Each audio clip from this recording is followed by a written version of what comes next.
बिस्मिल्लाहिर्रहमानिर्रहीम। Dear students and viewers, अस्सलाम वालेकुम। मैं हूं आबिद गुल, senior subject specialist of commerce, और मैं आपको अपने चैनल राजी एजुकेशन इनसाइडर्स के सेगमेंट सब्जेक्ट ट्यूटोरियल में खुशामदीद कहता हूं।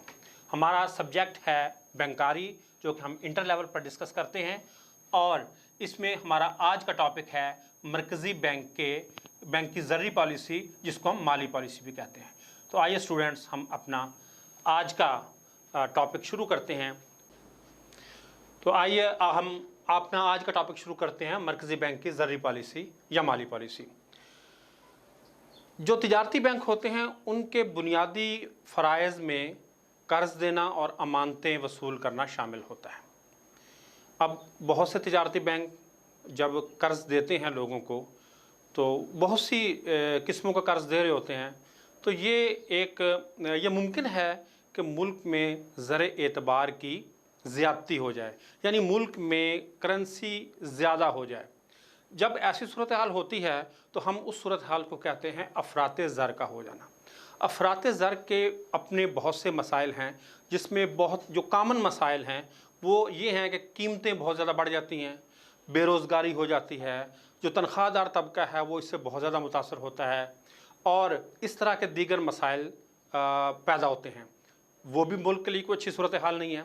इसके एक बरअक्स सूरत हाल ये भी होती है कि अगर कभी मुल्क के अंदर ज़र की मिकदार कम हो जाए, यानी अगर बैंक जो हैं वो कर्ज़ा कम देना शुरू कर दें या ना दें, या जो पहले कर्ज़ा दिया हुआ है वो वापस लेना शुरू कर दें, तो मुल्क में ज़र की मिकदार कम हो सकती है। जब मुल्क में ज़र की मिकदार एक ख़ास हद से कम हो जाए तो उसको हम कहते हैं तफरीते ज़र।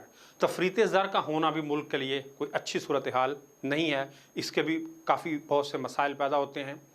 तो ज़रूरत इस बात की है कि मुल्क में ज़र की मिकदार एक ख़ास लेवल तक रहे, ना मुल्क में ज़र की मिकदार ज़्यादा हो ना कम हो, ताकि एक बैलेंस रहे और अफराते ज़र और तफरीते ज़र से मुल्क बचा रहे। तो इस सूरत हाल से बचाने के लिए फिर मैदान में आता है मरकज़ी बैंक। मरकज़ी बैंक अपना रोल प्ले करता है।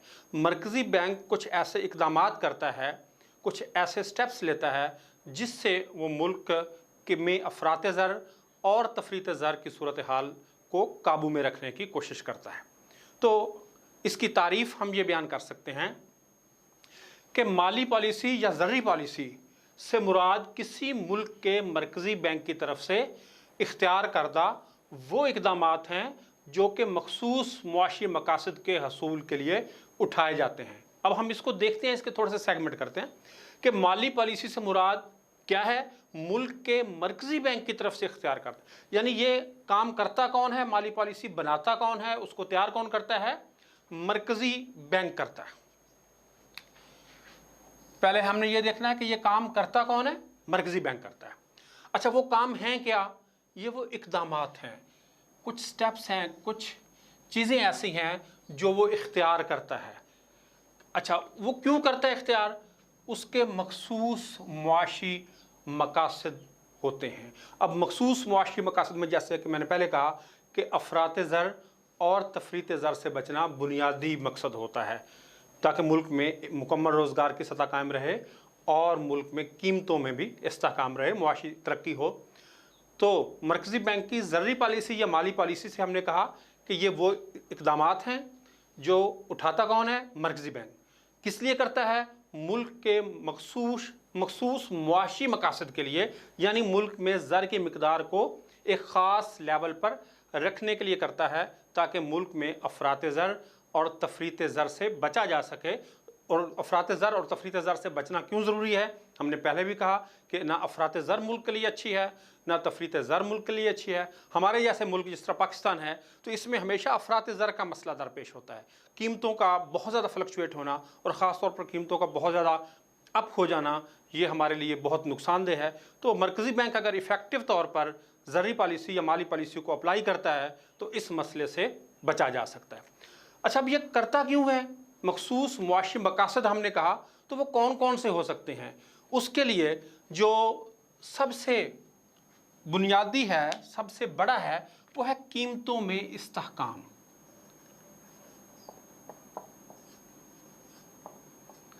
यहाँ आप ये गौर करेंगे कि हमने ये नहीं कहा कि कीमतों में इजाफा ना हो, हमने सिर्फ इजाफे की बात नहीं की। आमतौर पर हमें मसला इजाफे का ही दरपेश है, लेकिन कीमतों का गिर जाना भी किसी तौर पर काबिल कबूल नहीं है। अगर मुल्क में कीमतें बहुत ज़्यादा होंगी तो उससे भी गरीब लोग पर और तनख्वाहदार लोगों पर और आम लोगों पर बहुत ज़्यादा असर पड़ेगा।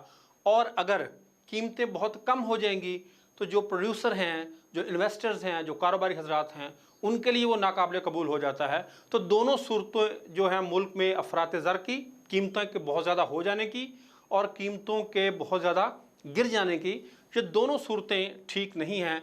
लिहाजा माली पॉलिसी बनाई जाती है ताकि मुल्क के अंदर कीमतों में इस्तेहकाम रहे, चीज़ों की कीमतें ना बहुत ज़्यादा हो जाएं और ना बहुत गिर जाएं। इसी तरह से मुकम्मल रोज़गार, मुकम्मल रोज़गार से मुराद ये है कि हर शख्स अपनी सलाहियत, अपनी क्वालिफ़िकेशन के हिसाब से अपनी मतलूबा काम पर लगा हो और उसको उसके मुताबिक मुआवजा मिल रहा हो। मुल्क में अगर अफरात ज़र या तफरीत ज़र होगी तो मुकम्मल रोज़गार की सूरत हाल बहुत मुश्किल हो जाती है। मुकम्मल रोज़गार का ना होना बहुत ज़्यादा मसाइल को जन्म लेता है। तो मुल्क में अगर मुआशी तरक्की हमने देखनी है, मुल्क में अमन व अमान देखना है, मुल्क की सूरत हाल को बेहतर देखना है, तो मुल्क में मुकम्मल रोज़गार की सूरत हाल का होना बहुत ज़रूरी है।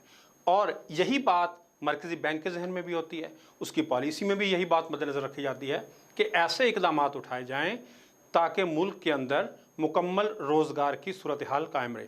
अच्छा, ये अब कायम कैसे रह सकती है? देखिए, जब कीमतें ठीक होंगी, इन्वेस्टमेंट ठीक होगी, कारोबार चलेंगे, तो ज़ाहिर है जो रोज़गार है वो कारोबार से आते हैं। कोई फैक्ट्री चलेगी, कोई बिज़नेस चलेगा, लोग वहाँ काम करेंगे। इन्वेस्टमेंट अगर होगी तो बिज़नेस चलेंगे, तो लोगों को रोज़गार मिलेगा।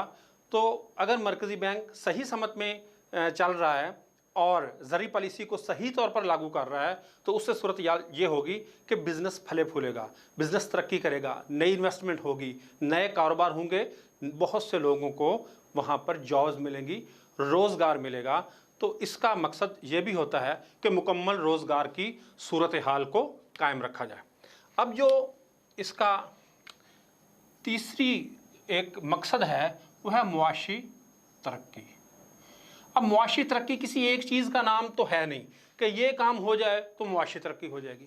बेसिकली अगर हम देखें तो अगर कीमतों में इस्तेहकाम है, अगर रोज़गार की सहूलत है, रोज़गार मुल्क में मुकम्मल है, तो इन चीज़ों से लोगों को काम मिलते हैं, जॉब्स मिलती हैं और मुल्क मुआशी तरक्की करता है। मुल्क की मुआशी तरक्की के लिए वो इक़दामात जो मरकज़ी बैंक करता है वो भी माली पॉलिसी के ज़ुमरे में आते हैं। तो मुआशी तरक्की किसी मुल्क की उसी सूरत में मुमकिन है जब मुल्क के अंदर जो करेंसी है या एतबार ज़र है वो एक ख़ास हद तक रहे, कीमतें एक ख़ास हद तक रहें, इन्वेस्टमेंट अच्छी हो, कारोबार अच्छे हों, सनतें तरक्की करें, तो मुल्क के अंदर मुआशी तरक्की होती है।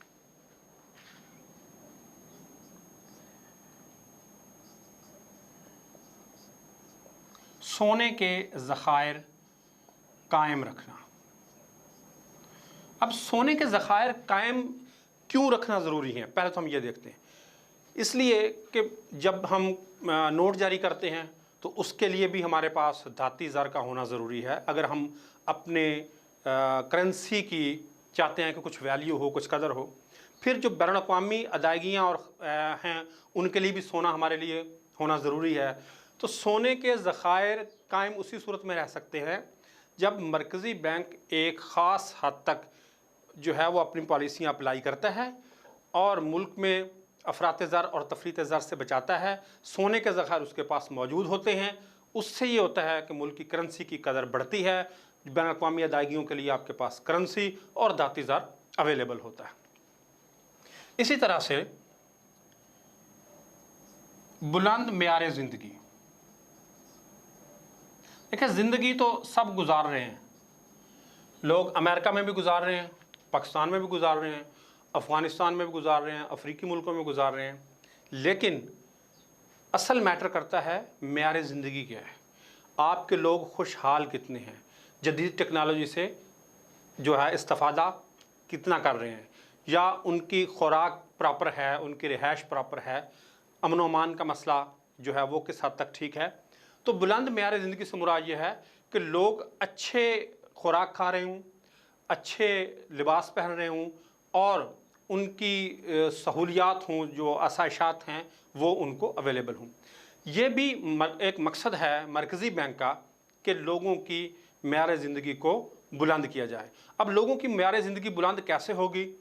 जैसा कि हमने पहले कहा कि मुल्क में अगर ज़र्री निज़ाम मजबूत होगा, ज़र का निज़ाम मुस्तहकम होगा, तो उससे कीमतें भी ठीक रहेंगी, लोगों को रोज़गार भी मिलेगा, मुआशी तरक्की भी होगी।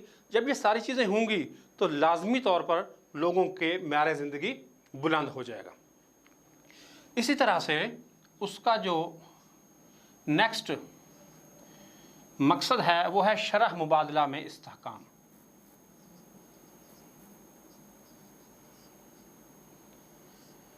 कि मुल्क की करेंसी की दीगर मुल्कों की करेंसी से जो रेशो है तब्दील करने की, उसमें इस्तेहकाम हो। ये ना हो कि आपकी करेंसी की वैल्यू ही ना हो। आपकी करेंसी की वैल्यू कब नहीं होगी? जब आप धड़ाधड़ करेंसी छाप रहे हैं, उसके पीछे रिज़र्व नहीं है, कोई सोना चांदी नहीं है, कोई मेटालिक मनी नहीं है, या कोई जो फॉरेन करेंसी है वो बतौर रिज़र्व नहीं रखी हुई, और ज़रूरत से ज़्यादा करेंसी छाप रहे हैं, तो लामहला तौर पर क्या होगा कि आपकी मुल्क की करेंसी की कदर गिर जाएगी और बैरूनी मुल्क की करेंसी के हिसाब से वो उसकी रेशो बहुत कम हो जाएगी। तो इस सिलसिले में मरकज़ी बैंक कुछ इक़दाम करता है ताकि मुल्क में ज़र की मिक़दार एक ख़ास लेवल पर रहे, वो ज़्यादा ना हो जाए। तो इसलिए मुल्क की जो गैर मुल्कों के या दूसरे ज़र मुबादला हैं, दूसरे मुल्कों की करेंसी है, उसके मुकाबले में करेंसी की वैल्यू एक ख़ास हद तक रहे और गिरने ना पाए। तो ये कुछ मकासद हैं।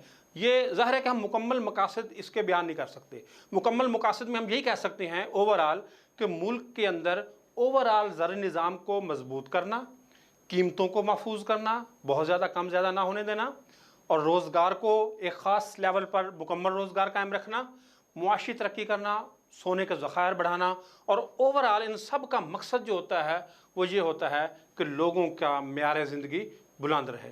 तो ये तमाम काम जो मरकज़ी बैंक करता है, इसको हम कहते हैं कि मरकज़ी बैंक की ज़र्री पॉलिसी है, इसी को हम माली पॉलिसी भी कहते हैं। और ये भी आपके जहन में रहना चाहिए कि मरकज़ी बैंक ये काम जो करता है ये ज़्यादातर तिजारती बैंकों के ज़रिए और जो मालियाती इदारे हैं उनके ज़रिए करता है। पॉलिसी बनाता मरकज़ी बैंक है और जो लागू करता है वो करता है तिजारती बैंकों के ज़रिए। तो व्यूअर्स, मुझे उम्मीद है कि मैं आपको समझाने में कामयाब हुआ हूँगा। तो आपने हमारा चैनल है वो भी सब्सक्राइब करना है और बेल आइकन को प्रेस करना है ताकि आपको तमाम लेक्चर बर वक्त मिलते रहें। शुक्रिया जी।